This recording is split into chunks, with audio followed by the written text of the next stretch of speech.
Hello, hello, hello. Hey. This is Warren Redlick. I'm here with Alex Guberman of the channel E for Electric. Alex and I have had our back and forth. You guys know that there's people out there who are critical of Elon Musk. They're critical of Tesla. Alex is probably my favorite critic of Tesla and Elon Musk. The reason I'm a fan of his is because, number one, he has a thick skin. And number two, he's not afraid to come on and have these kind of conversations. A lot of the critics of Elon and Tesla, and I disagree with Alex on a lot, but he's willing to come on and have these conversations. There's so many people out there who aren't willing to have these conversations. So, as much as I understand people disagree with Alex, and you're welcome to disagree with him, please be a little respectful of the fact that at least he's willing to come on and have these conversations. So, Alex, before we dive into Cybertruck, and I am wearing my Cybertruck T-shirt that people can buy at elonbits.com. I gotta get the pump in. I love it. Hey, capitalism. More merch here. Before we get into that Cybertruck, because Alex just published a video on Cybertruck, and Alex also just published a video of our conversation about full self-driving. Check the link in the description below for that. Alex, I wanted to ask you about Elon Musk in general. It seems like you're very negative about Elon. Is there something he's done that you like? Yeah, well, first of all, this is our fifth conversation. The previous one I just posted on my channel. And let me just, before I answer that question, let me just tell you, I think one thing me and you might agree on is actually that I think that's I'm just going to go with a big statement right off the bat, is kind of wrong with our country, is that people on opposite sides are not willing to talk, are not willing to look and listen to other person's position, even though they did disagree, right? Like, I like listening to people like you and other people disagree on some, because it just lets me know that there are people who feel different than me, right? Passionate about something different. And even though I consider, a lot of their opinions wrong, they are not enemies. We're not enemies. If you love Tesla and let's say I hate Tesla, we're not enemies. We just look at the world differently, but we're all human beings and Americans. So I think this is great what we're doing. I think more people should do the same thing, especially if they are our congressmen, actually. But I mean, would you agree with that? Yeah, no, I think that's one of the things that we've seen a lot in recent years is, I think you could call it polarization.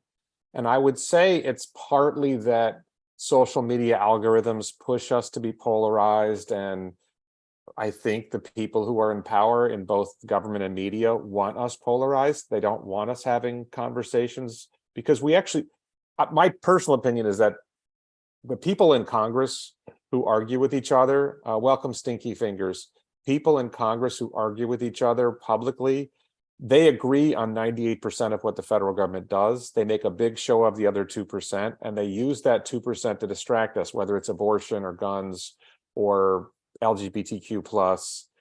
They use those issues to distract us from the fact that they're stealing our money. This is my opinion as a libertarian. Yeah, I totally agree. So we agree. But you asked me, do I ever think that Elon Musk has done anything wrong? All right. First of all, I used to be a huge fan of Elon Musk. I used to think he is the most important person on the planet. I think he still very much is in top 10 or 20 for me still. But as time went on and he's done and said stuff that I was very disappointed. But I do want to talk about something that he's done very recently that I am so team Elon on, and that's his takeover of Twitter. I don't know if I don't know if the audience knows, but I used to be a software engineer in Silicon Valley for over 20 years. I know exactly how that place works. And one of the reasons I wanted my YouTube channel to actually become my full-time job it was because how much I hated being part of that industry at the end of my run. And the fact that he came in and fired 90% of Twitter, and the same should go for Google and Facebook. They are indeed useless. If you are part of that industry, you know that majority of these people don't do anything. If anything, you can accomplish so much more with 1,000 people than 10,000 people in Silicon Valley. Majority of these people are just having useless meetings. They're not doing much, and I cannot agree with him more. 90% needs to go. I'm so happy he got rid of them, and showed the world that, and I'm sure he will, that you don't need them. Secondly, let's talk about the crybabies who's literally the entire career was to come to the office and work on a computer. And now they're saying, oh, I don't want to go back to the office. I have to wash my hair and, kick off my Crocs. And he said, no, little fuckers, you're going to go back or I'm going to fire you because it's part of the job. You absolutely are better at your jobs when you're actually interacting with other people, especially if you're that set on having daily meetings and all of that stuff. So I love that. Now, the check mark, that's another thing that, I'm a little disappointed how poorly he implemented that at first, and hopefully he'll correct that. But, the fact that it was Twitter that decided worthy of the check, you couldn't really apply for it and also be sort of accepted or not accepted or appeal, right? It was up to them. But which brings me to the biggest thing that I like that he's exposed. I think you and I, Warren, we both are very much anti-woke, anti-cancel culture, right? Yes. And we have to understand that these platforms are essentially, right? Google, Facebook, Twitter, they are in charge of what our public conversation is. And they have gotten their sort of wokeness into the rules and terms of when you can and cannot use them so much that anything that you say that goes literally against their general opinion, they will kick you right off. How many times they've been caught saying, you cannot say that, that goes against this and this. And then a year later, it turns out that was actually a correct thing to say, and scientifically proven.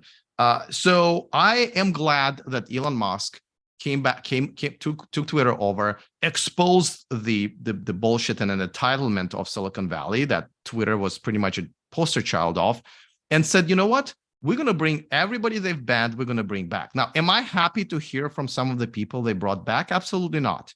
But do I believe as an American that we need to have everyone's voice heard unless you literally like putting people in danger for real? Absolutely. So I am glad that a lot of voices are back that Twitter didn't like, that they're back. And we now kind of sort of can have a conversation and hear. So kudos to Elon. I think he keeps, I hope the world is watching. I hope Facebook and Google at least a little bit shook and maybe start realizing how horrible they are at what they do. Yeah, I just want to add, you mentioned the blue check, and I have a blue check, and I noticed you don't on E for Electric. I don't know if you have another Twitter account where you do. No, I don't. I find, because I'm on Instagram a little, I'm on Facebook a little. Particularly on Instagram, I get followed by fake accounts all the time. I just got followed by a fake Stephen Mark Ryan account. I tweeted this, that I reported the fake account, and Instagram said, we're too busy to check. They left up a fake Stephen Mark Ryan account. And with Twitter, you can get verified at very low cost, and people know it's really you. So that's valuable. And I think it's not like Meta doesn't make money. Meta, Facebook, Instagram, they make money. They're choosing how to spend their money. And the fact that Elon is taking an approach that, people may not want to pay for it, but if you're not the customer, you're the product. I think there's a real value of getting this. Eugenius says, who gives a shit who's on Twitter? So I will give an answer to that question.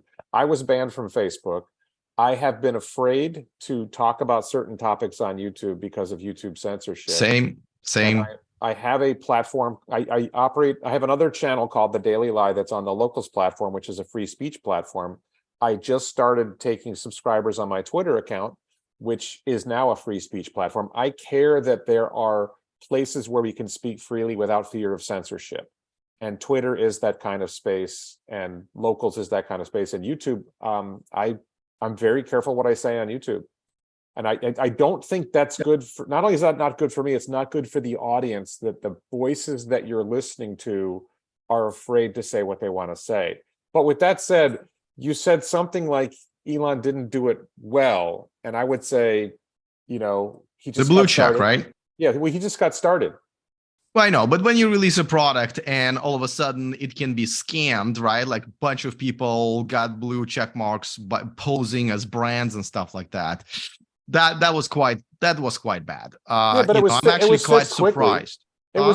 It was fixed quickly. Yeah, but I mean, I think this is what me and you had a debate about, right? Do you release a product that's crap and charge money for it, or do you test, make sure it's good, and then release it? But You no, know, but that's a very distinct thing about Elon is he'll blow up. Like NASA will try to avoid blowing. Look at Blue Origin has not blown up a rocket yet, right? But Blue Origin is not launching payloads to orbit. SpaceX blows up rockets on test flights, but that's how they test their products. So I think that's a strategy that Elon follows in general is let's put something out there. It won't be perfect.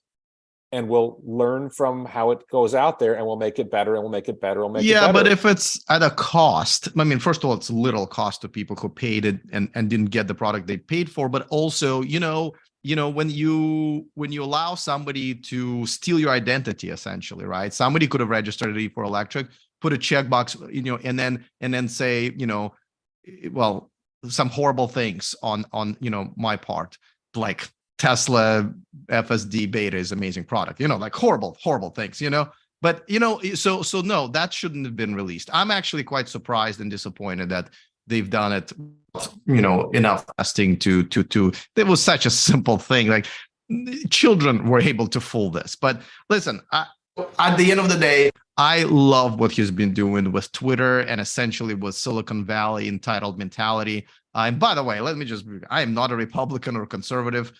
I'm not part of that whole, but I'm quite disgusted what's been happening with social media platforms. So tell me, okay, so it sounds like you're overall happy that Elon's taken over Twitter and made it more of a free speech platform. Tell me something else that you think Elon has done that's been good for society or he's done well. Oh, well, I mean, obviously, if it wasn't for Elon, we would not have electric cars, right? If you remember, the electric cars were EV1, BMW i3, and Nissan Leaf, the first generation, right? The embarrassment to automotive industry and to innovation, right? Nobody wanted to buy those cars.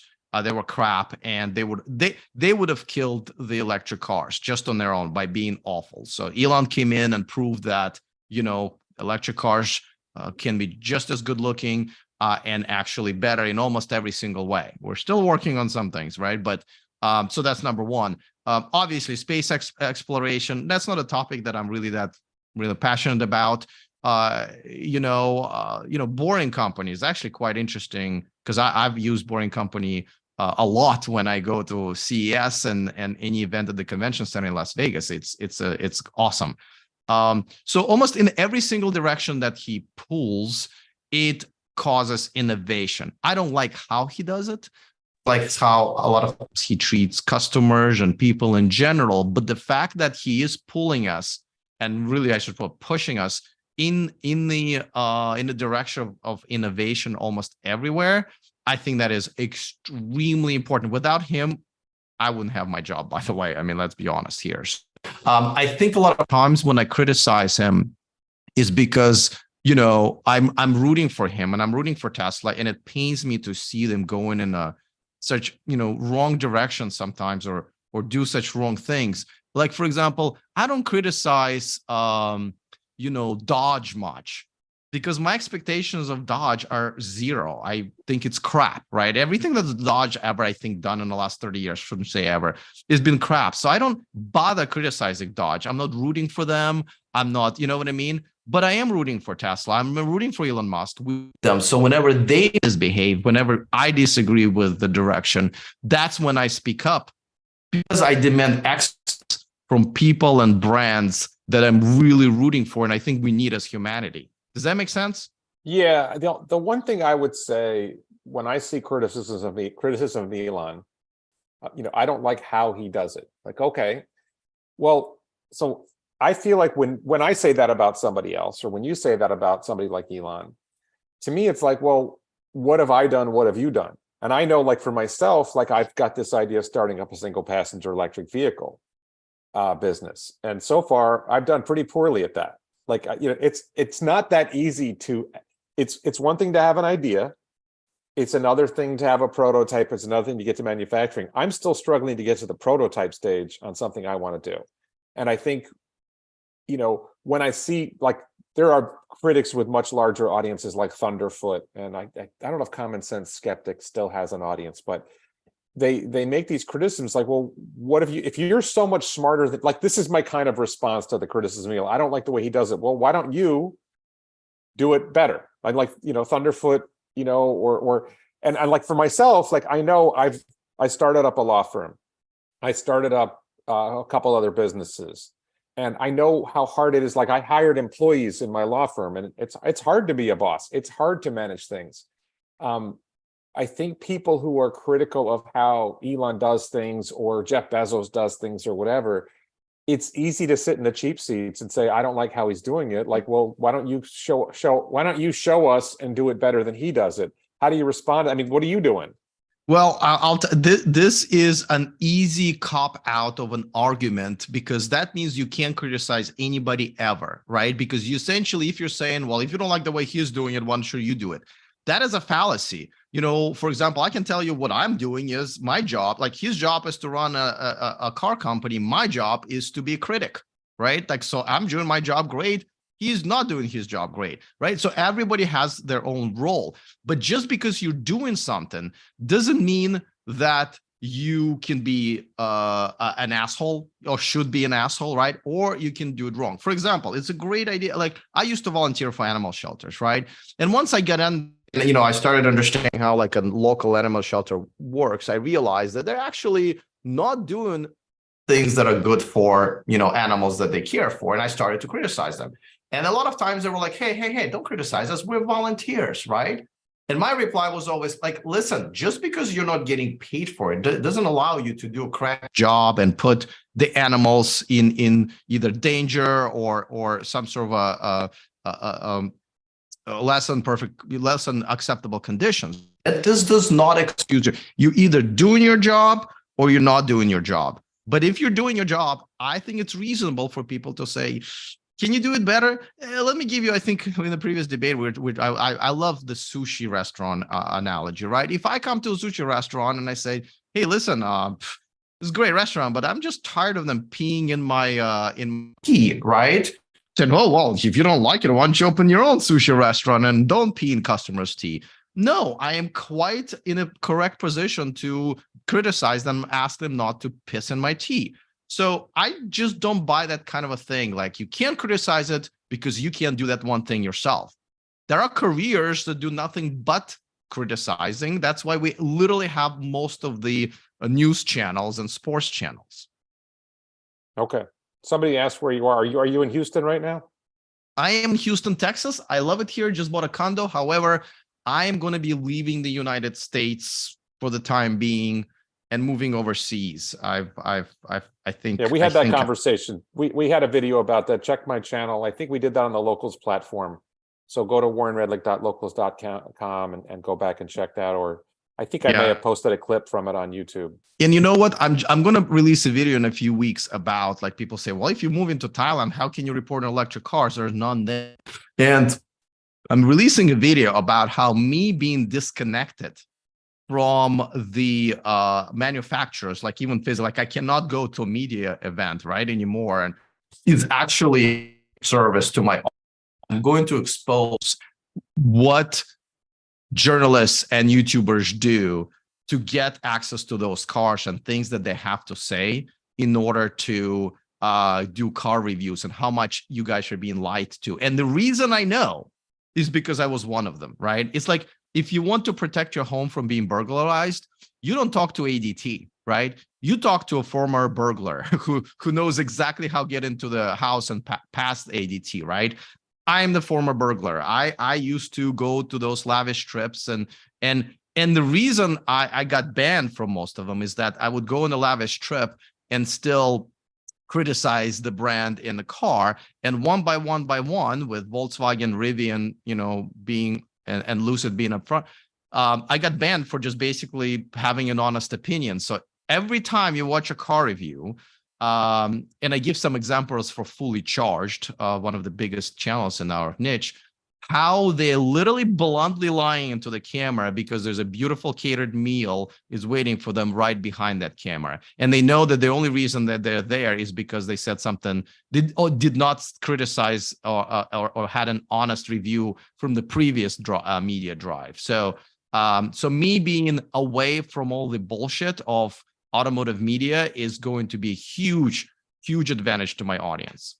Yeah, I'm probably going to Japan. I mean, I'm going to Japan briefly soon, but I'm thinking about going to Japan for 90 days, and I'm thinking about making videos. Actually, while I'm in Japan on this upcoming trip, I'm going to be meeting with like Tesla Club Japan, and I think a different perspective on EVs is because Tesla just started selling in Thailand.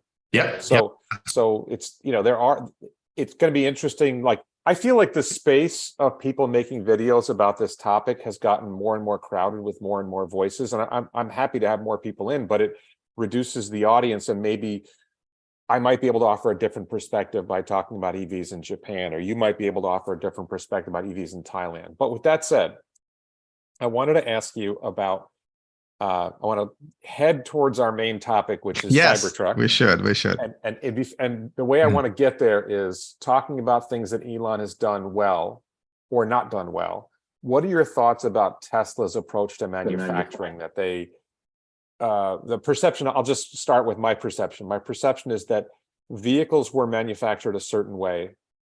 When Tesla started making EVs, they took an existing gas vehicle and modified it to make it an EV, and that didn't work very well.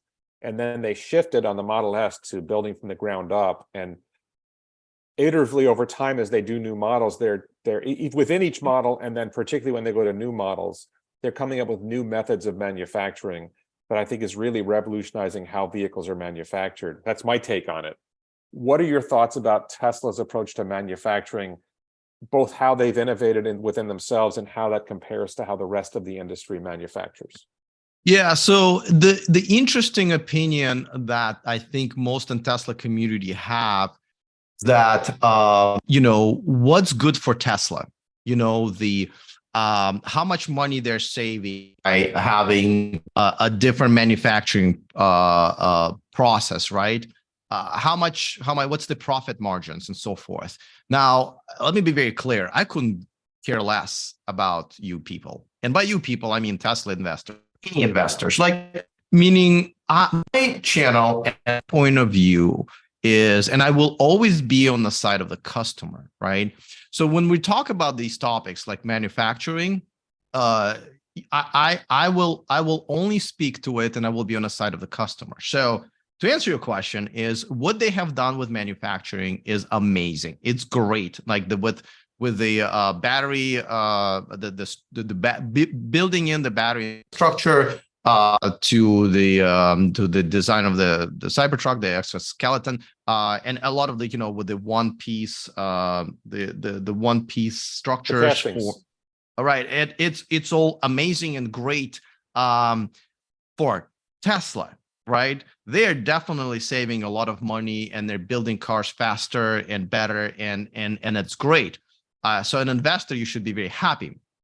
However, with that manufacturing process come a lot of issues that the customer has to eat. Once they buy the car. I mean, if we're just talking about Cybertruck, even obviously.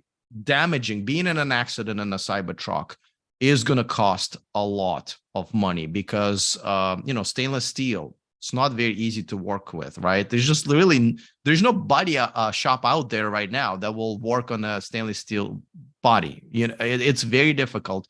So the battery, structural battery, if you damage it, it might just total the entire car, where if it wasn't that way, right, if it was the way how most EVs are right now, you still would be able to swap out modules and stuff like that.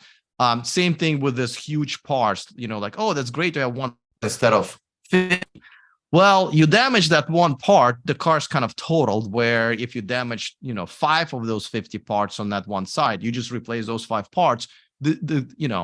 So not only it will increase and has already increased the insurance costs for Teslas. I'm sure the Cybertruck insurance probably will be even higher. And so essentially what I'm seeing is that the customer has to eat the cost by either paying the insurance or waiting for parts for a long time, just so Tesla can make more money by manufacturing I the got to cars pause you that there. way. You said Yeah, a yeah. lot there. You said a lot there. So I drive a Model X Plaid, which I paid $135,000 for, and my insurance is trivially different from my ex-wife's car insurance. We're still in the same policy for now.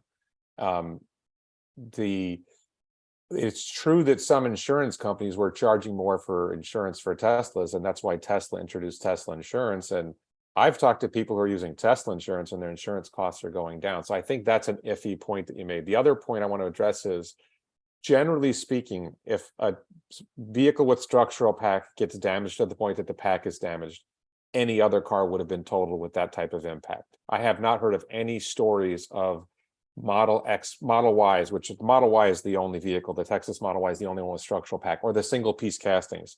If you get frame damage on any car, then the car is usually totaled. The casting is part of the frame. So if there's frame damage to a single piece casting, you're going to get the car is going to be totaled anyway. So, and as far as Cybertruck goes, by the way, I don't know if you caught this, Monroe, Corey Steuben from Monroe and Associates was looking at pictures that Tesla showed of Cybertruck manufacturing, and he said it's no longer an exoskeleton, that he thinks it's basically a larger Model Y with stainless steel on the outside. Now, my hunch is that there's some structure to the stainless steel. And I don't know, I think you're jumping to conclusions about the likely damage caused by in a Cybertruck crash. And of course, a topic we addressed in our previous video, ultimately FSD is going to mean the cars don't crash. But I don't get your point about, I think this is something I've heard before. Oh, single piece castings and structural pack. Well, if there's a crash, there's a problem. I don't think we're seeing that in reality. And I don't know why, isn't it the case that the vast majority of vehicles, if they're in an impact that causes frame damage, they're totaled anyway? Right. Well, this is where the fallacy is. Yes, if the frame usually is a very sort of minimum, the car, a lot of parts are built on top of that. If you make all of those parts as part of the frame, that's where I agree with you, right? It's exactly my point, is that you're going to have frame damage and the car's going to be total. So don't make as many parts into frame as possible. This is like people saying you're guessing. Mark, for example. Mark, you're guessing about where my information comes from. So let me explain to Mark here where I come from. Where's your information come from? That's a good question. Yeah, that's a great question, right? Because people say, oh, he's full of shit. He doesn't get it. Okay, let me tell you who I am, Mark. I have, for the last 5 or 6 years, have traveled around the world, a lot of times with the media drives. And while you watched YouTube videos, I actually went to the factories where these cars are made. I talked to the designers and engineers who've engineered these cars. I've talked to executives and CEOs about why they made the decisions that they've made. And I have asked them tough questions about why it's this way, that way. And then I've analyzed it. I also have a very good network of other automotive journalists who are much smarter than me. And I go to them and I ask them why this and this and this. So all of that knowledge, all of this in-person knowledge, right? I've traveled anywhere from, obviously US and Europe all the way to China to look at what's happening and how these cars are made. So Mark, just so you know, I'm not guessing. If you're watching a bunch of YouTube videos, then you're guessing, but I'm not. So I literally asked Peter Rawlinson, because I was in a position to talk to Peter Rawlinson directly or regularly, the CEO of Lucid. I said, hey, Tesla's making this one-piece castings. Why aren't you guys making it, right? And I asked his director of manufacturing, which by the way came from Tesla. So the opinions that I have are based actually on opinions of many people who are smarter than me, but also of me going into those factories and seeing how they're done. So to answer that question from Mark, or that comment. So now that you understand, so wait, but you're saying that Peter Rawlinson or the guys at Lucid are authorities on the damage, the impact of single piece castings on repairability of Teslas? Well, I think they're all. First of all, Peter Rawlinson is responsible for the S, and he spent a lot of time there correcting a lot of Elon's mistakes of engineers Elon's hired. But that's a whole different conversation. I'm saying that other manufacturers make cars, know a lot of stuff about cars more than Mark knows, for example. Yeah, but Peter Rawlinson, when you go and talk to them. But Peter Rawlinson and the Lucid team are biased. And also, I would say Peter Rawlinson and the Lucid team have demonstrated they're not very credible in their lack of success in their own production. Well, listen, Lucid Air drives further and charges faster than Tesla, and those are the two most important specs for electric cars. So they actually have done well. The most important spec is how many you can make and how many you can sell. If you don't, as an investor, you care about that, absolutely. No, but as a consumer, for society, I don't. No, as a consumer, if you can't buy it, as a consumer, if it's too expensive, as a consumer, and forget about just the consumer. For society, one of the reasons that you and I both like electric vehicles is because it makes society better. It makes the world a better place when we're running on, we have less particulate emissions. I don't know whether your view is on climate change, but we have less, I'm not a particular climate change person, but even just particulate emissions, fossil fuels itself being unsustainable in the long term, the switch to EVs is an important thing. And Lucid Motors is actually taking away from the shift to electric vehicles by diverting investment that could go into productive companies that actually succeed and taking that investment into a disaster. So okay, so let me address a couple of those things. First of all, when a person is in charge of manufacturing or in charge of a car company, they don't just show up and get hired, okay? A lot of these people have worked for other manufacturers, including Tesla a lot of times, but a lot of times they come from Audi, BMW, German manufacturers who, I hope you're not going to argue with me when I tell you Germans really know how to make cars in terms of engineering. No, I agree. So they come from 10 or 20 years of running factories and being part of the engineering and manufacturing team. So when they come to Lucid, they don't just wander off the street. They have vast experience doing themselves in the car industry. They have really big resumes or huge resumes of saying, listen, I've designed this BM model that has done really well, right? So that's where these people come from. So, and that's the people who I ask, why not this, right? Now, some of the answers are in terms of like, listen, we believe that manufacturing this part is a better business for us because we're able to rely on the partners that we have, and we know that this is going to be reliable. We don't have to, put all of our eggs on one basket. And of course, then I stop listening because I don't care about how their shit works. But when it comes to consumers, they did say a lot of times is that, listen, you create a bigger frame, you put more stuff into the frame, you get in the car, and then you're right. When it's a frame damage, most likely it's total. Where if those parts were still their own little parts, you would be able to replace them. So, you can't say that I shouldn't listen to anybody who's been making cars for 20 or 30 years. They don't know nothing about anything. No, I didn't say they don't know anything about anything. People who know the least about car making, usually at Tesla, especially for the first 5 to 6 years. I didn't say they don't know anything about car making. I said they're biased. And they're all biased. That's my job, is to figure out, everyone's biased, right? When you're talking about their stuff, they're biased. So it's my job, and I don't know if you consider yourself a journalist, but it's your job too. Then, if you are, to figure out who's lying and who's not.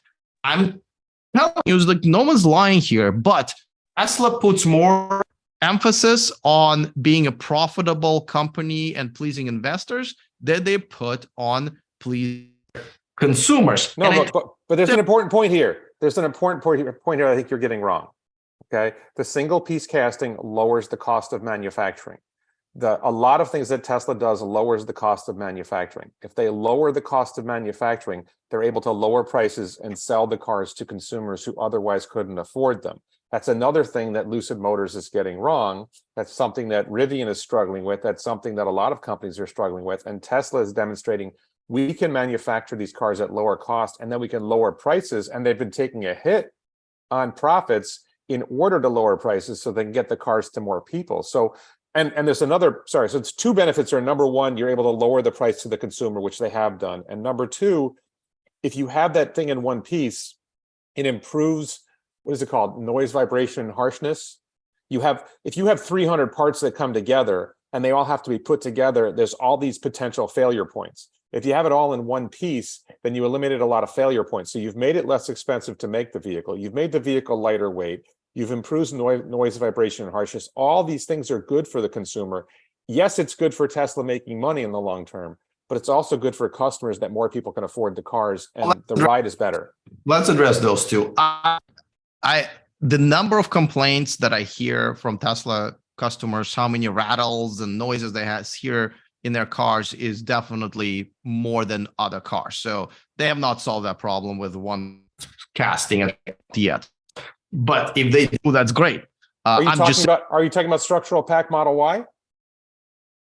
I'm talking about the Tesla, the feed about how good Teslas are built in terms of being quiet cars. Yeah, but we're talking specifically about structural pack Model Y, which has the structural pack that might get damaged in a crash, that has the single piece castings front and rear that might get damaged in a crash. If my impression is that those vehicles are much better on noise, vibration, and harshness, and one of the reasons is because you have a lot fewer things to attach to put together. That honestly, that data we need in about a year or two of those cars being made to have a better data, because I mean, coming off the production line, most cars are pretty damn good. You know, let's see what happens in a year or two. So I would divert that conversation to maybe a couple of years from now when we have an actual real data. Now, as far as pricing is concerned, now it's great that Tesla has lowered pricing, though I have a feeling that it may not be for the right reasons. But before that, if you remember last year, they've raised their pricing. I think there was a total of 7 or 8 total price raises over the last couple of years. So Tesla have done nothing but raise prices on their cars up until really very recently. And from what I'm seeing, the reporting is that it's just because they're now finally making so many of these cars, which is great, by the way, that they're having issues with demand, and then prices to be a little bit more competitive. Now, and I know in Tesla community, it's all been, oh, Elon is genius. He's going to drive everybody out of business because, they don't have as high profit margins. Now, that's a great cop out and excuse, but, there are reports of, thousands and thousands and thousands of Tesla sitting out there, not able to sell, which is, I totally understand why. I mean, there's only so many people who can afford to buy a Tesla, and at some point you will meet that threshold. But what I'm saying is that they've only started lowering the prices in the last several months. Before that, it was nothing but raising prices.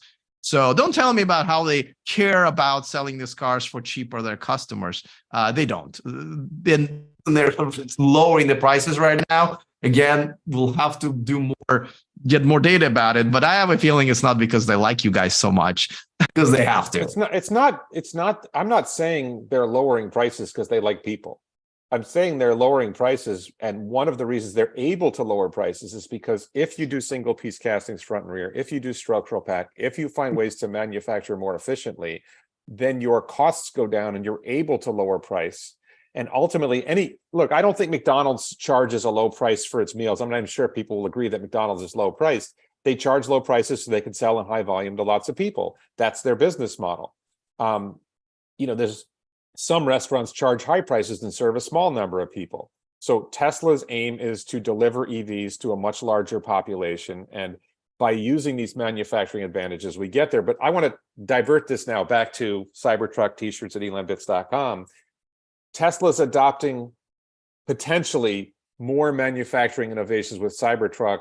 And my impression is that you made a video recently, and I watched it, where you were critical of Cybertruck. You think Cybertruck is going to fail. Let's take a step back. You can talk about your video as well, but what's your take on Cybertruck? What do you think is going on there?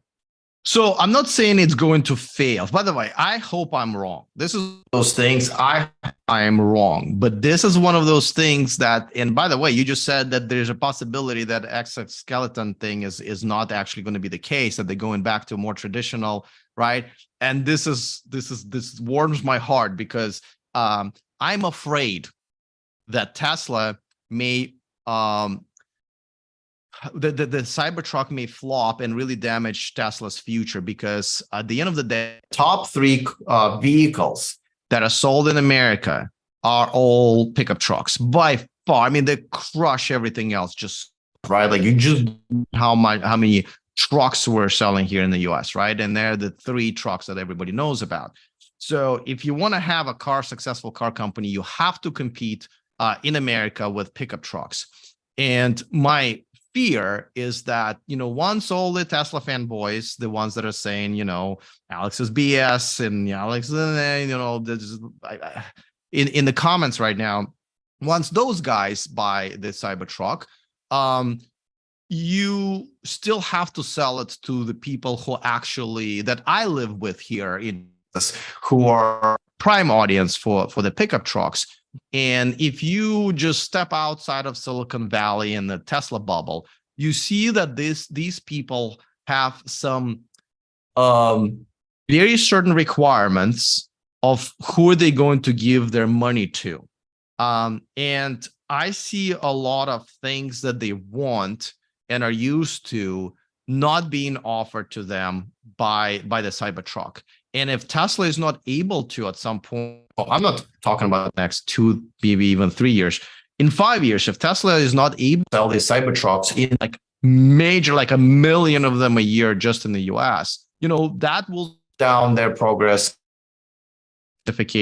for the. Are you setting a goal? Are you setting an outsized goal for Tesla that they need to sell 1 million Cybertrucks a year in the United States?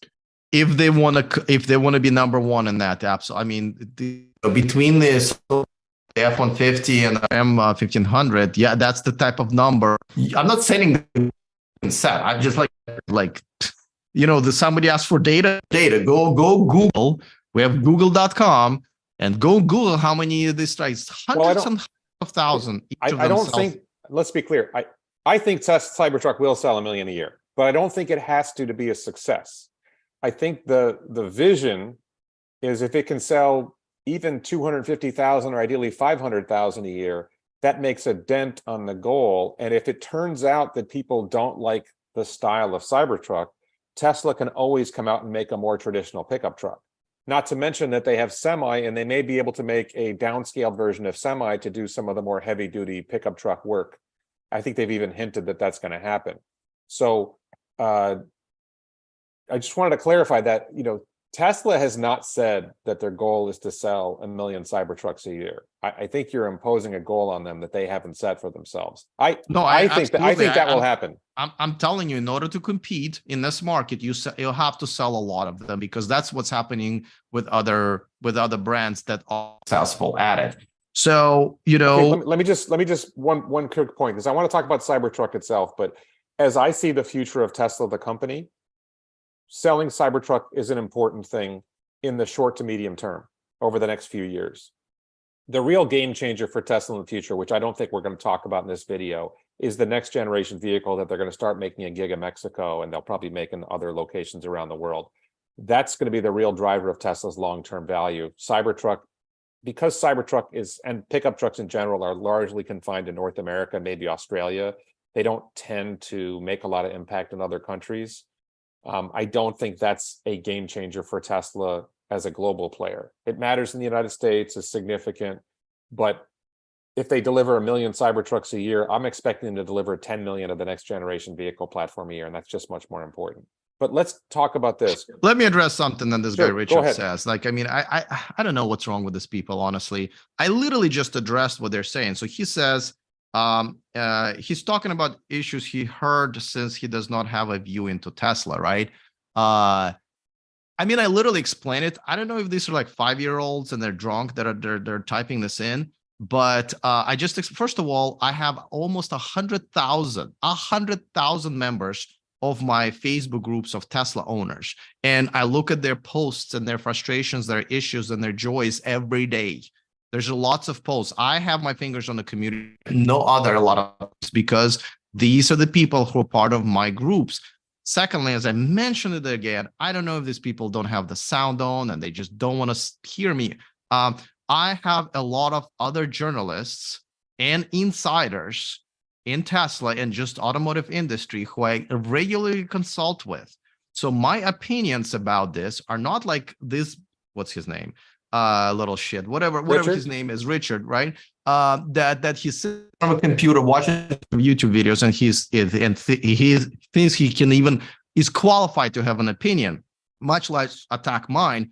But I have not only dedicated the last 10 years of my life to understanding and automotive industry and Tesla specifically, my opinions are the ones that have been built not just by myself, but a lot of other people who know a lot of other things, and a lot of times are smarter than me, definitely smarter than this guy.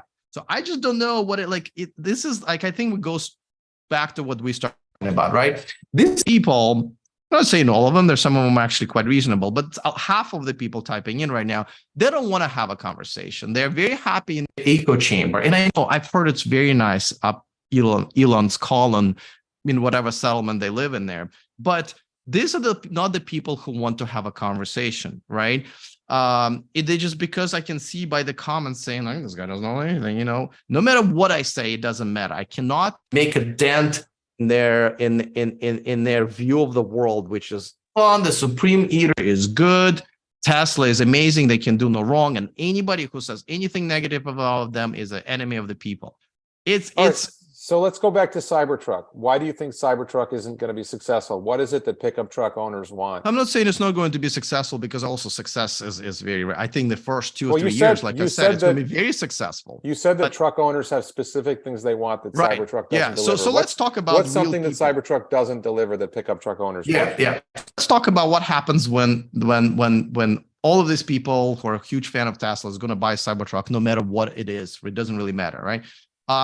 Like, I'm in Texas. These are the people who buy the trucks. Now, first of all, and let me emphasize this very, very, very harshly, brand loyalty is a big deal. When people buy an F-150 here, that's like a lifelong decision, okay? If they go with a Silverado, that's a lifelong decision. A lot of times, this is a generational thing. This is a brand loyalty, and these brands do a lot for their customers to keep them, right? If somebody is an F-150 owner, believe you me, the dealership visits, the service center visits, that staff will make sure that they are going to be there. So for even a Chevy to get a Ford customer, that's a really tall order, and the other way around. Now, all of a sudden, Chevy comes in, right, with the guy that a lot of times they don't even like, right? That's a tough sell on top of that, with this weird looking thing, that side. It doesn't look, you can like the way it looks, but it doesn't like the truck that lasts 30 or 40 years. They don't get a lot of things that they used to, whether it's the manual vents or the instrumental and a lot of other that they used to. Now they have to learn how to adjust their vents with their monitor that's not even in the middle. This is a tough sell for people who are not part of like our thing, right? Where with innovation, we're ready to things, we're ready a little bit more for that. These are working people, they're used to what they'll use. It's a tough sell for someone like Tesla coming in with a very unique product, no matter how amazingly engineered it is, and try to sell something like a Cybertruck to these people. By the way, let me make one more point. If you don't mind, it goes in the same. When they fix their trucks at a body shop or repair shop, they want to come in to that repair shop for the rest of their lives. A lot of times, right? A lot of times they make friends with people who they're mechanics. They know that if they buy a Cybertruck, they don't even know where they're going to go for repairs. They've never seen a place that will fix a stainless steel body. So now they are like, wait a second, that's going to be different. It's a tough sell. Okay, so one of the things you said was that they don't like Elon. Do you have the impression, is it that a lot of truck buyers are Democrats? I mean, why do you think they don't like Elon? I think both, like if we're talking about politically, right? I think, Elon was very much on the liberal end at first. Now he's going to the other side. And I think that made him disliked by both sides. Like when Elon came out, he was a part of Silicon Valley and all of that stuff, right? So I think even though now he is very much on the right, I think people a lot of times, like here in Texas, already made up their mind about him.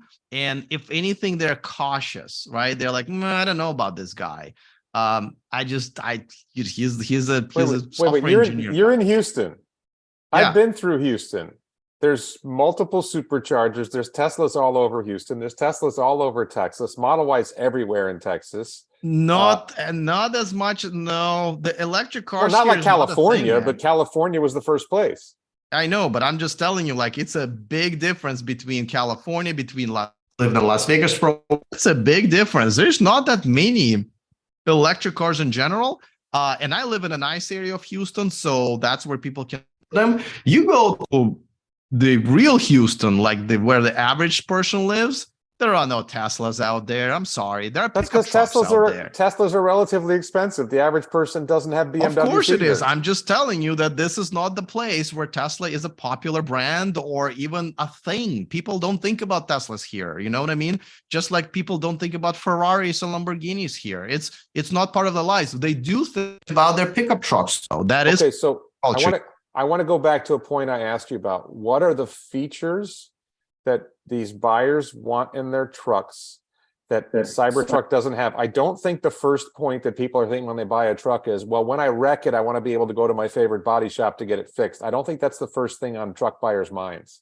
What are the features that are missing in Cybertruck? It's maybe not on the first one, but it's up there because they know they have to fix their trucks. It's a thing, right? People don't lease their trucks for 3 years and exchange it for the brand new one, right? A lot of times when they own their pickup trucks, they own it for a while. It's their babies. It's something that serves them and their families. So they do understand that, you know, after 3 years, that it's out of warranty and you are responsible for fixing it. And times, if the bill is too high to fix the truck, that takes away from their meals and their families. So it is very much in their minds, and it is a thing. They do want to understand what is going to change in their lives. And they want to be able to move the vents by hand instead of having to use the computer. Well, I think most people do, yeah. But at the same time, that's the high price. That's going to stop them from buying a truck that's less expensive. That saves them a lot of money. I think it's going to be a death by a million cuts. It's not one thing, but I'm naming you a few things. People get into the car and they've always seen their speedometer in a minute, and now they're not going to see it, and they're going to ask why. Now the answer is because Elon Musk wants more money. Investors make more money because they don't put it in. But that's not a good answer for a consumer that's used to seeing their speedometer in front of them. They're gonna look down on that. They're gonna say, well, what? That's the thing that I like. Used to, which is more important. Used to. People in Texas, I drove in Texas. They don't even look at their speedometer. They just drive fast. That is true. Yeah, that's touche. So, you know, brand loyalty and people being used to things are important. And you have to understand, me and you and a lot of probably people watching, we're on the cutting edge of the technology. We like trying new things. We like figuring things out. We pride ourselves in living sort of in this new world of technology that's evolving. That's not the reality for most Americans. That's not the reality for most Americans who drive pickup trucks. They have different types of inspirations and problems and issues and joys, you know? So when you give them a new truck, and it doesn't look or feel or cost anywhere near as what they're used to, a lot of times, as a human nature would dictate, they don't want it. They don't want it. So my theory is that I'm going to get a Cybertruck because I have an early order, and I'm going to take it to a country bar. When did you make your reservation, by the way? Let's see who's got it earlier. In the first hour. Okay, me too. Okay. We'll get it at the same time. I'm around number 10,000 according to the sheet. Okay. So I'm going to go to a country bar with my Cybertruck, and some girl's going to leave with me in my fantasy land that a girl will actually go somewhere with me. And all the guys are going to say, damn it, I need a Cybertruck now. I don't think that's really going to work. But I think, you know, really what it comes down to is torque. Electric vehicles have a lot of torque, and pickup trucks, generally, one of the big features they look for is torque. And Cybertruck's going to have more torque than any pickup. Torque is critical. Payload is critical. Having a great truck bed so you can get stuff in there, having extra, you know, compartments where you can put things, having a comfortable ride, which is an issue. The air suspension is going to be a big plus compared to a regular truck suspension. I think there's a lot of huge advantages to Cybertruck over regular pickup. And I mean, the biggest criticism I've heard is that the sloped sides of the bed are something that's going to bother people. But we just saw a rack accessory that they showed at the lithium refinery groundbreaking So that really addresses the concerns about having the flat sides for that. So, I just don't see, and here's the thing, if there's 3 million, let's say, between Ford, GM and Stellantis, and let's throw in Toyota and a couple others, there's about 3 million pickups sold in the US a year. Tesla doesn't have to satisfy every truck buyer. More than that. Maybe, all right, but call it 4 million. I'm talking about the full size. I'm not including like the Ranger and the smaller pickups. I'm just talking about the full size pickups that Cybertruck's going to compete with. I think it's in the ballpark of 3 million, maybe a little more. What's that? It's about 2 million. Oh, okay. So if Tesla's goal in the short run is to sell 500,000, they don't have to convert all the truck buyers. They only have to convert a quarter of them, or a third of them, or a fifth of them. I think it's closer to 3 million, just to be clear. And then you're also going to get people who were going to buy an SUV and they're going to buy a Cybertruck instead, because to some extent, there's some crossover between SUVs and pickups. Some SUV buyers would be willing to buy a pickup, not so much that pickup truck buyers be willing to buy an SUV. So I think it's actually going to really hurt Model X. I think Model X is going to get crushed by Cybertruck. It's already getting hurt by Model Y. It's going to get hurt worse by Cybertruck. So let me also talk about a couple other things, because there's multiple things that I think is a problem. And by the way, I can't emphasize enough, I hope I'm wrong, I want Tesla to lead this one as well, because Tesla as a leader has moved us forward by a mile. I was at some point hopeful that these other brands, whether it's Rivian or Lucid, the new brands, or Fisker, or the existing brands like Volkswagen Group, will actually kind of like try to innovate to catch up to Tesla and bypass them. But all they was kind of follow. Just try to do a lot of times they do bare minimum to get to the Tesla's level, and a lot of times they do, which is fine, but they're not leading the way. So I cannot emphasize enough. I hope I'm really wrong about this one. I hope they crush, Ford, GM, and definitely Ram, that hasn't done shit about this, right? So don't get me wrong. I am a Tesla fanboy when it comes to this. And that's why I have concerns. Unlike a lot of brainless idiots in this chat today, I'm hoping that there are concerns that they realize and address them. Like, for example, my concern that exoskeleton is a bit of a problem, actually a big problem. Looks like they might, fix that before it goes in production, and kudos to them. If you don't have critical thinking, and if you don't have the excellence of the very brands and people that you like, you are not being a good fan of that brand.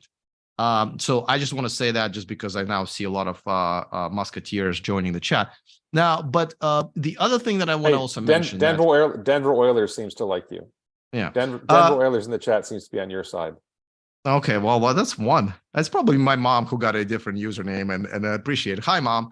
All right, so by the way, the fact that these people hate me here, I take huge pride in it, right? When brainless idiots or complete fanatics of something and do not accept other people's opinions, when they hate me, when I see the comments like this, I know that I'm doing my job perfectly fine. I just want to address a key feature of Cybertruck that I think. Let me say one more thing, though. Hang on. Yeah. I was at a supercharger. I think it was Vero Beach or Sebastian in Florida. And I was stopped at the supercharger, and a guy driving, forgive me, I think it was a Ram. I think it was a Dodge pickup. Big, dually towing some huge thing behind it. And he started asking me about Teslas. And we talked about Cybertruck. He was aware of Cybertruck. One of the biggest things about these trucks is they're very expensive to operate, because diesel's expensive and they get very poor gas mileage. If Cybertruck is able to come close to, and I think they will do 3 miles a kilowatt hour, I think I'm a little optimistic when I say this, but I think Cybertruck will get 3 miles a kilowatt hour when it's not towing and when it has, let's say, 1,000 pounds on the payload. If they're able to do 3 miles a kilowatt hour, and you work out the cost per mile of operating a Cybertruck versus the cost per mile of operating a diesel pickup, or a gas pickup for that matter, they're going to save so much money. And if you're a business owner, right, if it's going to save you money, and if the vehicle's going to last longer, if the existing pickups, let's say, get 200,000 miles and Cybertruck's going to get 500,000 miles, a business owner is going to be looking at this and saying, this thing's going to save me a lot of money. And that's a huge feature that's going to matter to a lot of pickup, because a lot of the pickup truck buyers aren't like, hey, I'm buying this to show off to my friends that I got another F-150. Sometimes it's business owners saying, how is this going to save me money? And just like Semi is saving Pepsi and Frito-Lay money, Cybertruck is going to save those small business owners and those contractors a lot of money. What are your thoughts on that? In terms of the business application? Isn't it in fact going to save the owner a lot of money, because electricity, powering by electricity is a lot less expensive than powering by diesel? Oh, are you asking me just generally speaking if it's less expensive to drive it? Isn't that true? And doesn't that matter to business owners and truck buyers? Yes, but this is what I was trying to tell you, is that Cybertruck is not going to be competing with a lot of times with the gas versions, because this is the first time Tesla is in a position when they are not the first one to market for a consumer product, right? Before that, every time they came out with a vehicle, they were first to market. They were setting the stage. They are not first to market here, unfortunately for them. Well, they're not even second, third, or fourth. So the first was Rivian, then it was GM, then it was Ford, and now GM again with a Silverado, which looks like they're just about to start production on. Are any of them selling in any significant volume? Yeah, I mean, it depends. By the Tesla crowd standards, they're selling every single one they can make. No. You said that Tesla has to sell 1 million a year to be successful with Cybertruck. Are any of them selling more than 20,000 a year of their pickups? Yeah. No, Ford is for sure. And Ford, don't forget, Ford is making still both the electric and the gas version. No, I'm talking about the electric version. Yeah. So I don't know the numbers for this year, but yeah, it's way above 20,000. And don't forget, they're ramping. They're part of a ramp up. So, but what I'm trying to say is that the competition stage has been already set. So somebody who drives a wait, hang on. In Q1, Ford sold 5,000 units, under 4,291 units. This is according to FordAuthority.com. F-150 Lightning sales totaled 4,291 units. That's right. a pace so they of should less. sell That's way a pace more of than less. 20,000. That's right. that's a quarter. That's a pace of like 17,000 a year. Yeah, but that's not a pace of more than 20,000. You do understand that the ramp up is means it's more and more with every quarter, right? We'll They're not see. going to be at 5,000 in Q4. We'll see. Well, okay, you guys are so like, when it comes to Tesla, nobody needs to see it's a set in stone. But when it comes to everybody else, well, we'll see. Okay, yes, we'll see. Things have gone wrong for many manufacturers, and sometimes it goes down. But overall, it's reasonable to assume they'll make more than 20,000. But so I'm not so much like I think it's a fallacy. I'm saying that the standard of what it is. So I'll tell you this. When I went to the Houston Auto Show here, right, and people came in to see what there is to offer, and they looked at F-150 Lightning. If you have if you're F-150 driver owner right now, you're most likely to first look at the gas version of F-150 Lightning. What the hell's happening outside of my door? Of F-150 Lightning, of F-150 gas version. Then you're most likely to look at an electric version, right? That's just because that's the closest to your home. And I stood next to F-150 Lightning and the Houston Auto Show for like 3 hours straight just to hear what people are saying, right? And it is obviously much easier sell, but they're also seeing some things that haven't seen before, like the fact that they can power their house with their F-150 Lightning. That I personally think it's a useless feature, but a lot of people really like it, to my surprise. And it is something that, like here in Texas, right? They just a couple of years ago, everybody ended up without electricity for like a week, right? So it's a bit of a sensitive point here. They're like, oh, really? I don't have to have a blackout if I have this truck. It does resonate a little. By the way, and let me be very clear, I was a very, very big critic of F-150 Lightning when it comes out. I think that mileage, the 300 miles, is not enough. It is just not enough for a pickup truck to be a good product. It's 230 miles, not 300. It's 230 for the smaller battery, 300 for a larger battery. I think it says 305. So correct. But even I'm looking. Listen, I'm giving you the bigger number, and I still think it's not satisfactory enough, right? Because if you tow something, and a lot of people do, because that's a pickup truck, your range gets cut in half. You go to places where there are not a million fast chargers like it is in a city. It becomes a useless piece of crap. So I really think that they really need to up the, and they will, I know, but just so you know, I was a big critic of that. of what they ended up with their range. So, however, at the same time, people are impressed by the features that they're seeing in this truck, and then Silverado is going to come out with it seems like even better features and longer range.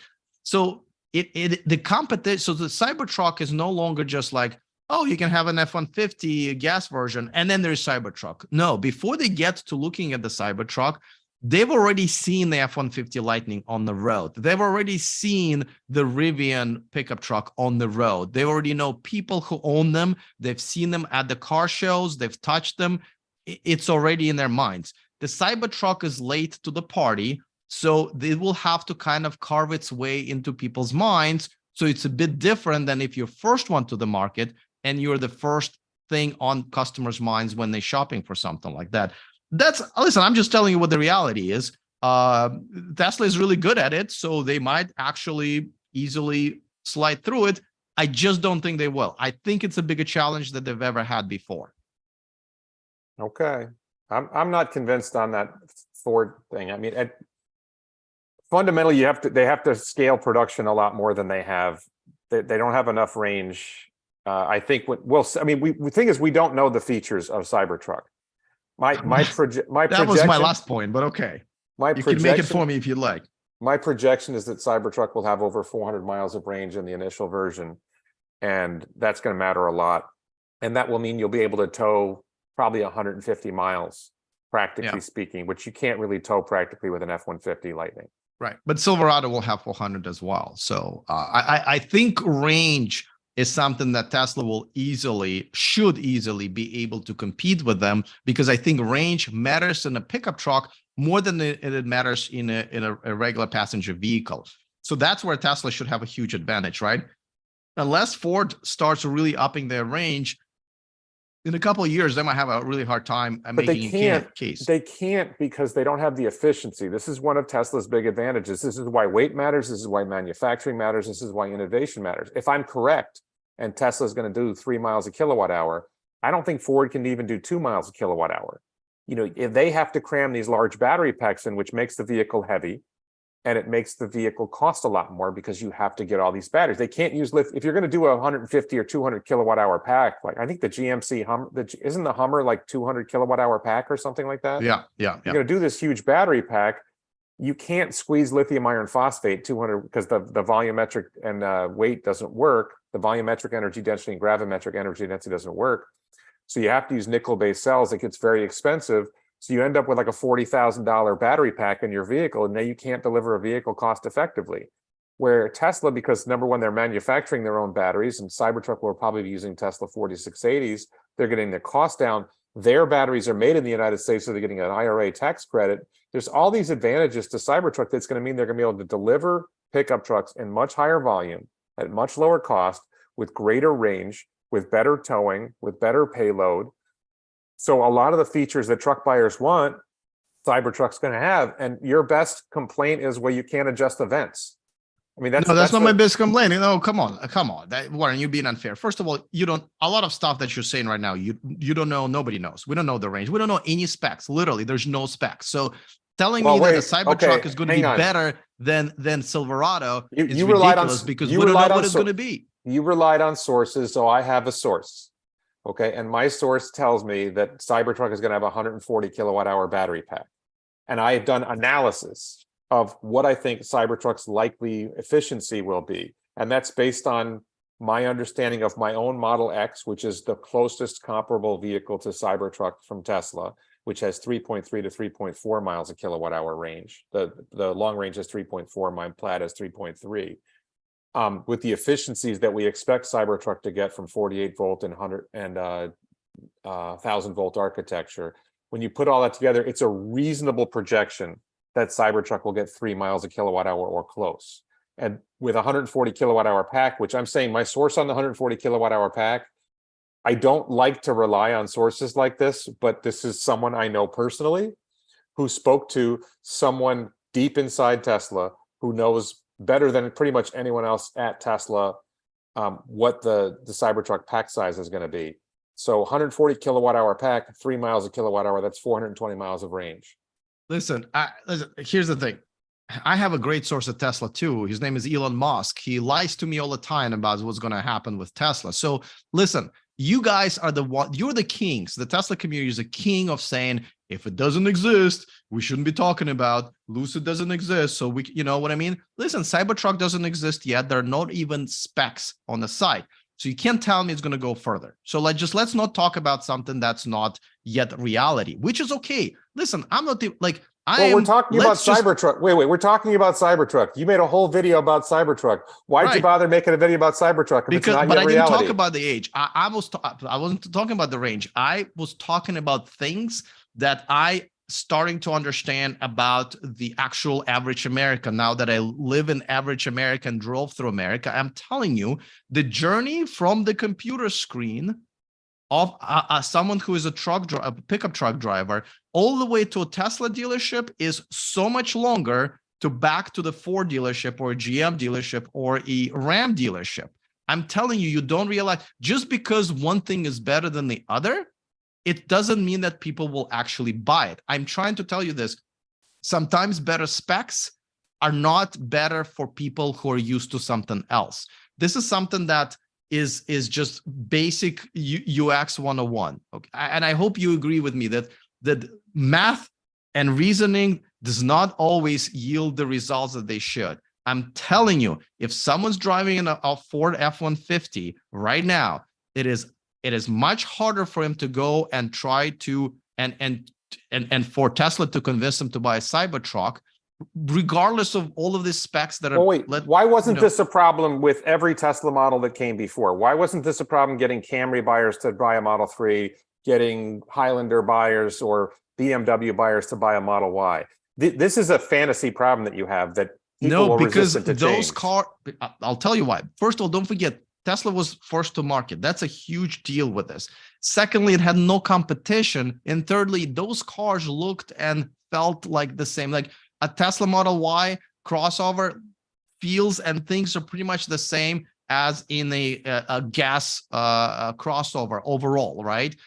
Cybertruck is such a different animal from your regular pickup truck and has such specific needs a lot of times, you know, that customer needs such specific needs, that it's not the same as trying to compete in the market of crossovers or four-door sedans and so forth. That's where Tesla could, win very easily and set their own standards. This is a different animal and cannot emphasize enough. God, I hope I'm wrong. I hope Cybertruck crushes all of the competition that I don't think are doing a good job. I think F-150 Lightning is not a great pickup truck, especially because of the range. So cannot emphasize that enough.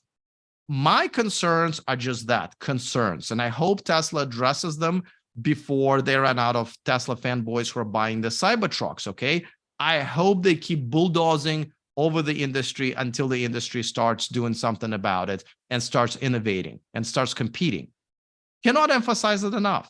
But I heard you say the word efficient. Here's Mark saying, I can't tell you guys how little people give a shit about efficiency as consumers, okay? They don't care about how efficient they are. They only know how much money they're gonna pay for something that's gonna do something for them. How shit works underneath, what chemistry, whether these batteries are 4680s or whatever, they don't care. Just like you don't care what's inside of your phone. You don't care how efficient this battery is. You just know you're going to pay $1,000 for a phone that's good for 24 hours to run on one battery.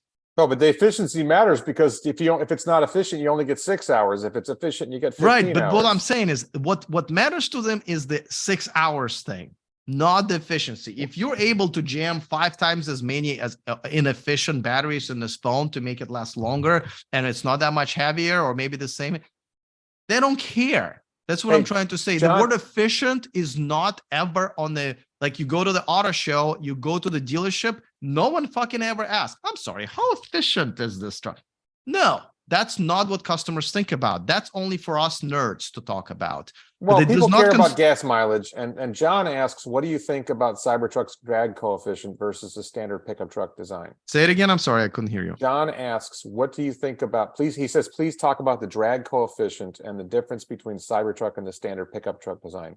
Isn't Cybertruck going to have a much better drag coefficient, and therefore that's going to add to the efficiency of the truck? Yeah, And you're just saying people don't care. But okay, so they don't care about this little numbers we talk about. What they're gonna care about is like, hey, can I buy a car that goes further for less or the same money? That's what they're thinking, right? They're not gonna think about how it hits the air and the resistancy and the physics of it and the chemistry of the battery. They just don't. They don't, and they don't want to. They do care about things that they do care about. How far I can go in one charge, how much I'm gonna pay for it. You know, sometimes what my neighbor's going to think about it, you know, but those are realistic things that we know about consumers. But I'm telling you, nobody comes up to a dealership or a car show and starts thinking about, well, how much cobalt is in the battery. Well, why are they buying Model Y? So a lot of people, let's be honest, a lot of people buying Teslas because they're Teslas, right? That just like a lot of people buy BMWs because they're BMWs. So there's a pretty big, culture. It really bled into the mainstream. You mean people who never bought a Tesla before have brand loyalty to a vehicle they never bought before? No. I'm saying it bled into the mainstream culture. They want to have a Tesla. Tesla is the name. It's a cool, hip thing to have. Aren't pickup truck buyers in the mainstream culture?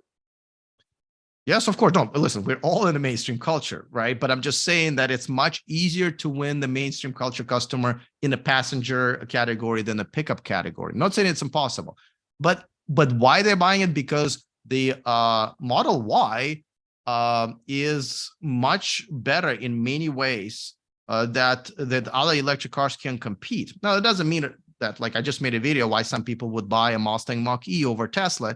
Even Tesla Model Y, even the Tesla Model Y has longer range, it's cheaper, it's got more torque, it's got more horsepower, it's got, all kinds of stuff that's way better than a Mustang Mach-E. And yet there are plenty of reasons why people still want to buy a Mustang Mach-E. It's a better car for them.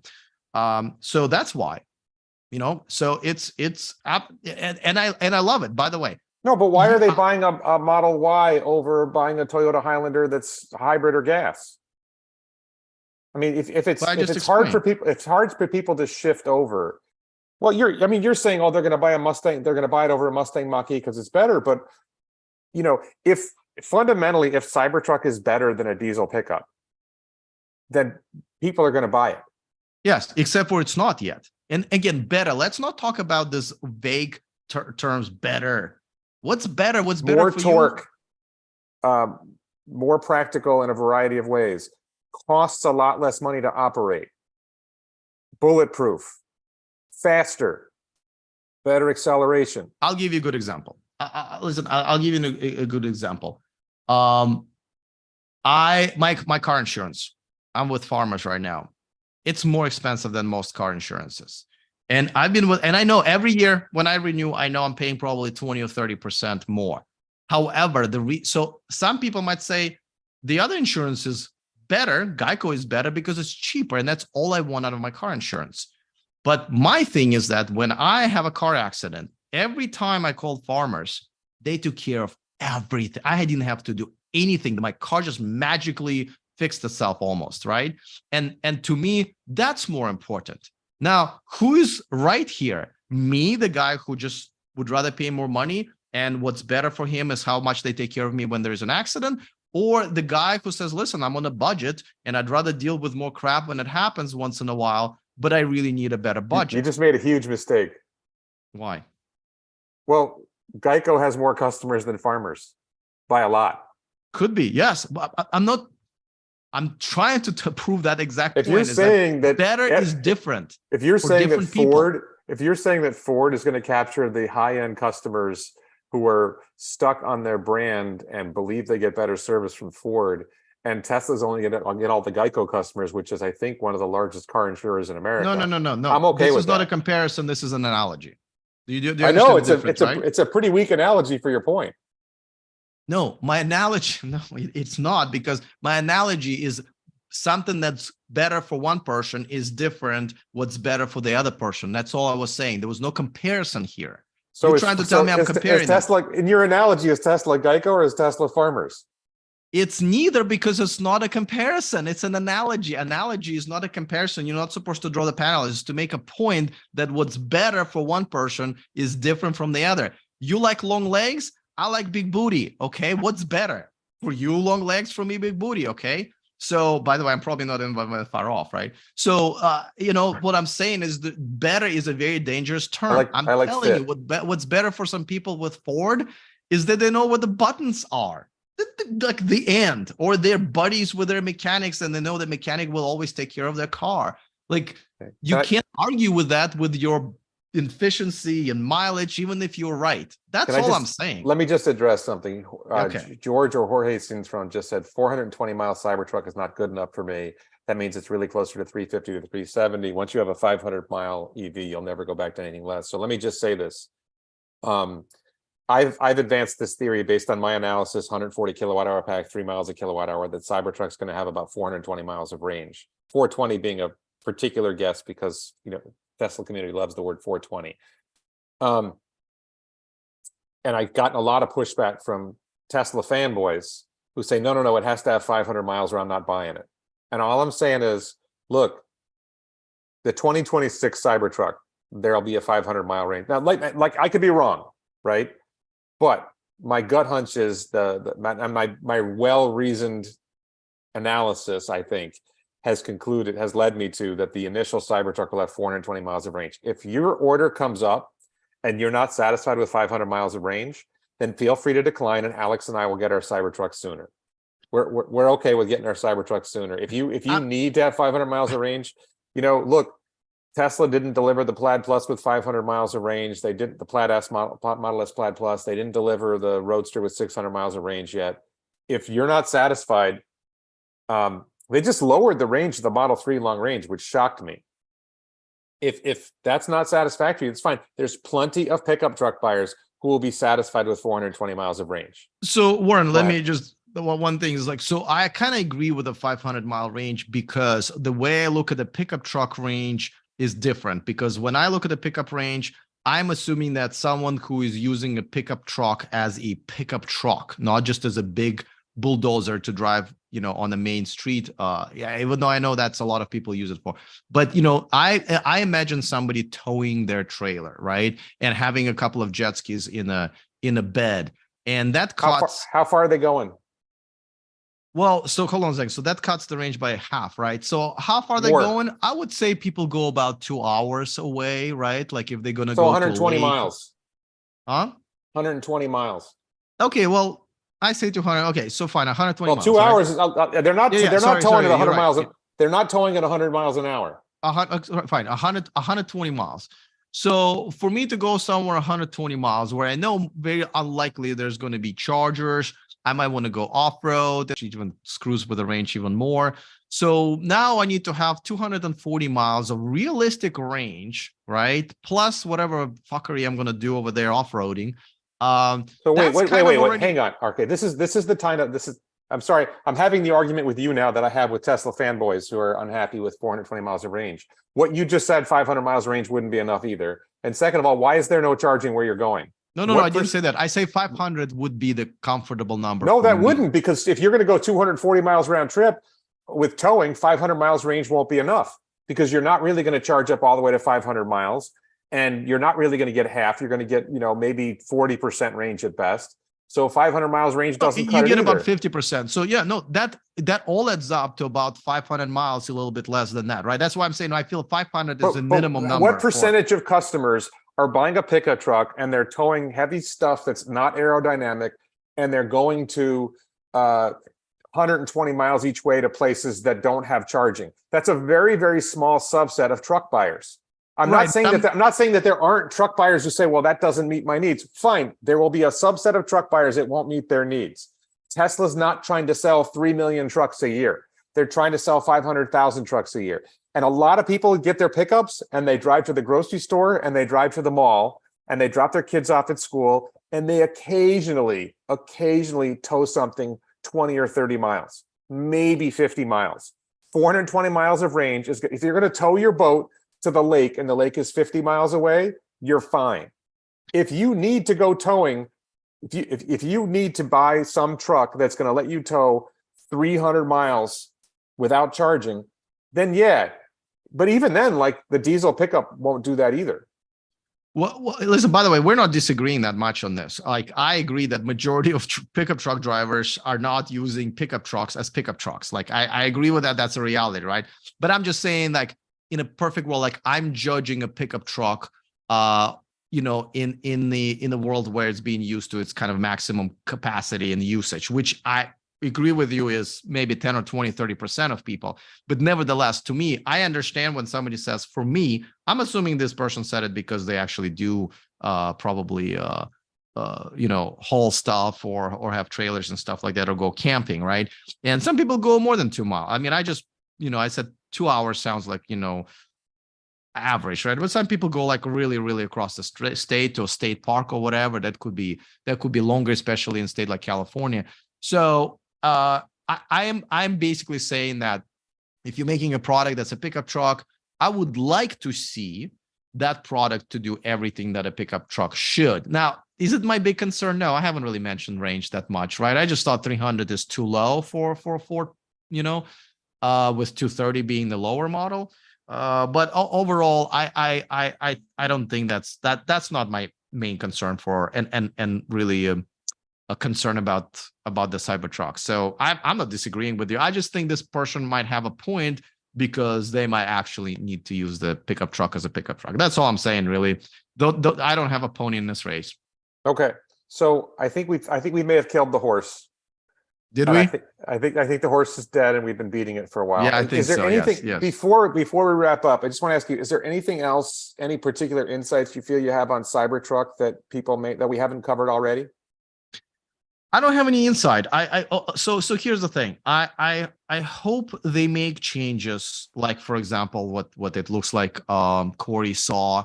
I hope they are open to, at one day, maybe putting it aside as what they've done with Model S and Model X, saying like, listen, this is our pride and joy, but we are going to make a pickup truck for the masses that's going to look a little bit more traditional, feel a little bit more traditional, and that's the product we're going to sell in large numbers, like we're selling Model Y. That's my hope for the Cybertruck. However, I cannot wait to see, and I know I'm going to be living overseas, but so I'll probably see videos or wherever I visit. But I cannot wait to see footage of Cybertrucks driving down the street, because it will absolutely turn heads, not just to those particular units, but to the disruption of automotive industry. Now, I personally think it looks like crap, but I love the fact that it looks so different that it will force people into saying, hey guys, something better and something very different is coming. You should turn your head and see what it is and start trying to get on a bandwagon and understand that this is where the future is. So as much as, like, you know, I have given Cybertruck a lot of crap, and, you know, my last video was more about concerns that I hope Tesla addresses, I cannot wait for the Cybertruck to force Ford, GM, Ram, Rivian even to do a better job with theirs. That's my hope. So I'm a fan of this, even though I may not be a fan of how they're doing it and what it looks like, and there's no instrument panel, a lot of other stuff. I will not be an owner, like I won't be driving a Cybertruck. But well, will you buy it and turn around and sell it if you can make a profit? Yeah. So that's another thing, right? Like I might be able to buy it and sell. So I don't know. I don't know if I'm going to do that. So for all the haters in the chat, if you want a Cybertruck, you might want to be a little friendlier to Alex, because he may be selling you a Cybertruck when it comes out. For an additional $100,000 markup, which is, by the way, much better than Ford's markup on some dealerships. I'll be more than happy to sell you guys one. But we'll see. Let me just address a point. We were talking about Ford F-150 Lightning earlier, and you mentioned it powering a house. Earlier, I looked on the Ford website, and their powering the house option is 9.6 kilowatts. And a house that uses 120 volts with a 200 amp panel gets 24,000 watts. So 9,600 watts does not really power a normal house in America. So Ford's promise of, and I don't even know if that feature is working yet. So yeah, Ford, they are. Actually, Tom Malogny, who's on my channel a lot, he's already done the test and everything. And so I don't really understand this feature. I think it's useless a lot of times. So I am kind of on the other side, but even I am convinced that it is a product that's working. You can power your house for quite some time when you have a blackout or whatever. yeah, but you at 9.6 kilowatt rated, you can't. Well, I mean, I think I've seen reports that you have to add a lot of expense on your house in order to make it work. But 9.6 kilowatts is not 24 kilowatts. Yeah, so the You can't expense power a is one normal of my house. problems with it. Yeah, you have to spend a pretty penny to make it work, which kind of makes it like, do you want to spend an extra $10,000? So, But you it don't only have to- powers a third of a normal house, or less than a third of a normal house. A normal house is 24,000 kilowatts, 24,000 watts. So 9,600 watts is about a third. So you know, if you have a tiny house, then maybe it works, but for a regular house, it doesn't. Well, don't forget, when there's a blackout, you don't have to like run everything in your house at once. However, I think you're a little bit off there. Like I said, so this is one of those things where I admit I don't know enough to tell you the facts right now. So I'm going to go with a good, I don't know answer. When I did look into it, it did seem like a pretty legit product, which obviously is just in its first version, or call it beta, since you guys like that word. That will obviously will become better as they have a bigger battery and better equipment. My problem was more like, do I really want to spend $10,000 extra to avoid a blackout once a year? That again, you know, I'm for the consumer. So you want to go and answer a couple of questions before we go? Sure. They're swell. They're just great. This is a lot of love. I'm hearing it. Oh man, I was gonna address this one. It was from two guys, and they were saying something that I hear a lot, and I don't know if they joined us maybe late, or they didn't turn the sound on, but you know, this goes into our conversation, like why I want to leave this country and why I'm so tired of this cancel culture and this wokeness and stuff like that. But I see a lot of in this, you know, oh, here's one. Here's a great one. Alex, you're being intellectually destroyed by Warren, right? So I thought we were having a nice conversation. Everything has to be destroyed, canceled, killed. You know what I mean? Like really, like destroyed. Like I just like, you know what I mean? Like it's. So first of all, I can only say that if you think that I'm being destroyed or Warren is being destroyed, you're just not smart enough to watch this conversation. You should turn to Cartoon Network. That probably is a better level of intellectual content for you, because this is a debate. This is a conversation about presenting two sides, and a lot of times no one's right. Like we just talked about what's better, right? I'm trying to tell you is that even though I concede to all of the facts and specs of Teslas, a lot of times they completely trump, no pun intended, you know, the competition.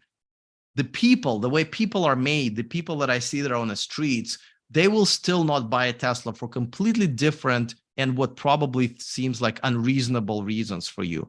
So this conversation is about presenting two different points of views that a lot of times come from different, you know, ways of lives and budgets and stuff like that. So if you think that in this type of a conversation, then me and Warren just had in the past, one destroyed the other, because I have on my channel people say, oh, you just destroyed Warren. I'm like, no, I didn't. That wasn't the whole point. We're not here. I don't think you're here to destroy me, and I'm not here to destroy you at all. I think your opinion is very, very important. Even though I disagree with it, it's important for you to have your opinion. I hope you never stop giving your opinion, even though I will probably continue disagreeing with it. It's important to have different opinions. You look at things from your perspective. I look at things from my perspective, and we're all different people. So the fact that there's people a lot of times in chat that they think that just one person is 100% right and another person is 100% wrong, and whoever's 100% wrong must die. That is just such a pathetic and sad way of what we've become as a country, that, you know, it's driving people like me, and I know Warren, you're probably going to follow soon, that I don't want to be part of this community. I don't want to be part of the community and a society where people do no longer tolerate other people's opinions, and if they see one, they go like, oh, die. It's quite sad. And I just picked on this particular guy, but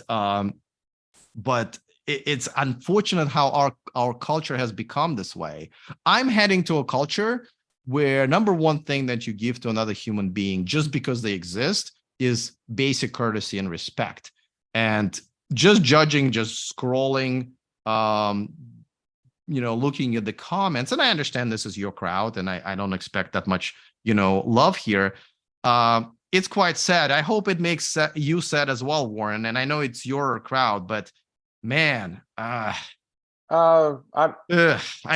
really sad for I think our that society. online, people tend to get angrier online than they get in person, and in-person conversations tend to be better than online conversations, and Twitter conversations and chat comments tend to be angrier than what people will say when they're hanging out with each other or having a conversation face to face. So I just sort of accept that, yeah, you're going to see angry comments, and it doesn't really bother me that much.